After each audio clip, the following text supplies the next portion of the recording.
We all knew Spirit Halloween, a store that is filled to the brim with the most messed up animatronics out there, ranging from screaming clowns, decayed zombies, demonically possessed children, and other stuff.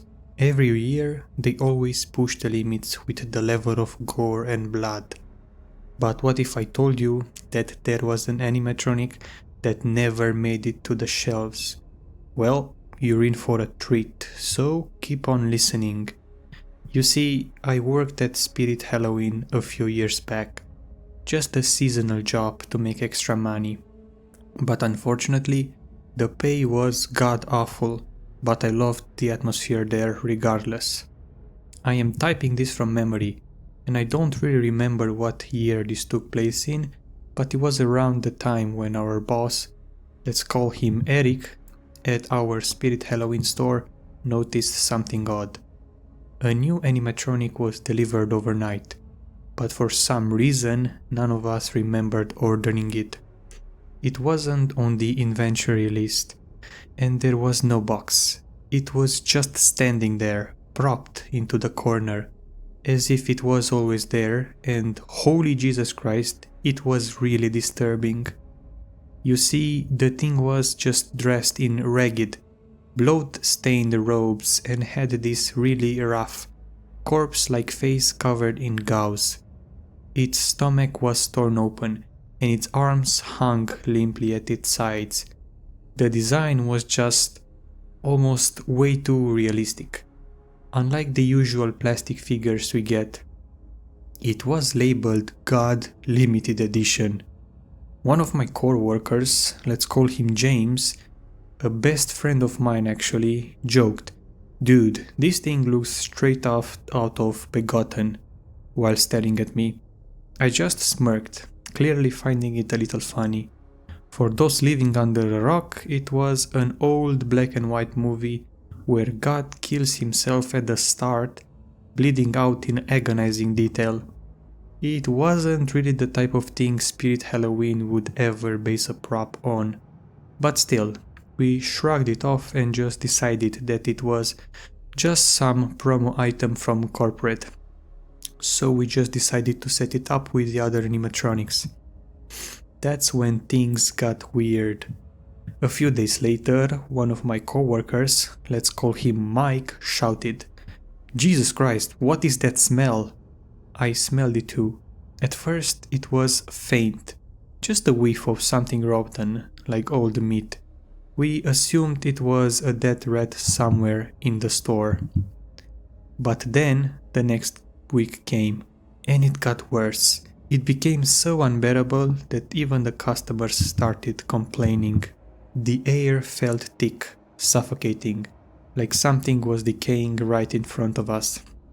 James looked at me in a serious way and said the following: "It has to be coming from the god animatronic. There is no way, there was something off about it from the very start." I checked it up close. No mechanical issues, no rotting foam or plastic. But as I leaned into the animatronic, I could almost swear that I heard breathing from the other side. It was barely. It was tiny, wet gaps for air. That is when we noticed something was up. As the next day dropped by, we just assumed that the mechanics were glitching out. And you see, one of our coworkers, Rob, checked the cameras in the building to make sure there were no intruders until he noticed something. The animatronic would shudder slightly, like a faulty animatronic struggling to move. However, the odd part is how it wasn't even plugged in at all. One night, as we were closing up, I just saw it moving on its own. Just a slight twitch, the fingers flexing as though it's trying to grab something. We brushed this off as the trick of the lighting. The next few days were okay, until we saw this customer, a little girl, maybe 6 or 7, I can't remember, was just staring at the animatronic one afternoon.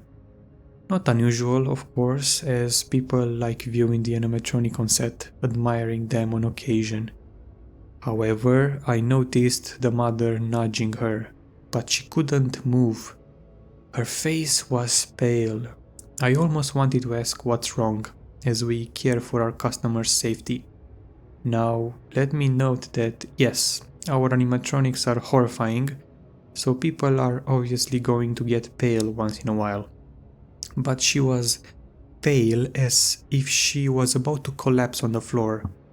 I had my phone ready to call the ambulance, just in case, until, luckily, the girl was pulled away from her mother and moved again, but jerked herself close to me and whispered in my ear, "He's trying to talk." "What do you mean by that exactly?" I asked, and she looked up at me, eyes wide, and said, "He's choking." Then after that, the mother said that she was sorry and pulled her daughter out of the building, mumbling out of anger, saying something about grounding her.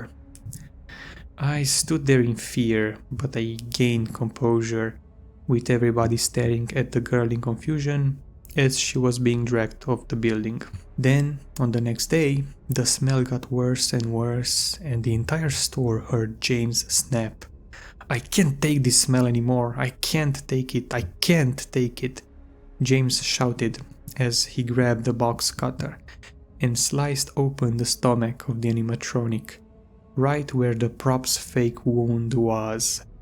The moment the blade cut through the fabric, a wet, gurgling noise came from inside.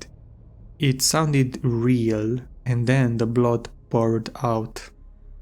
I placed my finger in it, sniffed, and my eyes widened in terror.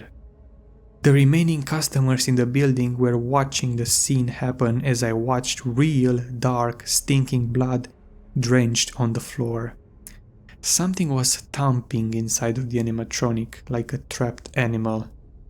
James and I stumbled back, and as I turned around at the customers, some of them were gasping, with children crying and holding onto their parents as I shouted in a shaky voice, "Evacuate the building now!" As the customers ran off the building, James was staggering back as he started gagging as the sobs and gasps started changing to screaming.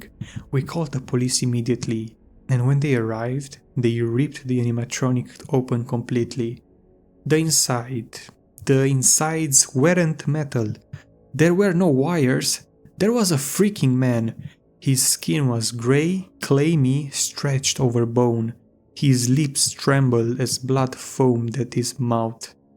I couldn't hold it anymore. I immediately ran into the cleaning supply closet and just threw up in a bucket. One of the officers panicked and rushed to help me.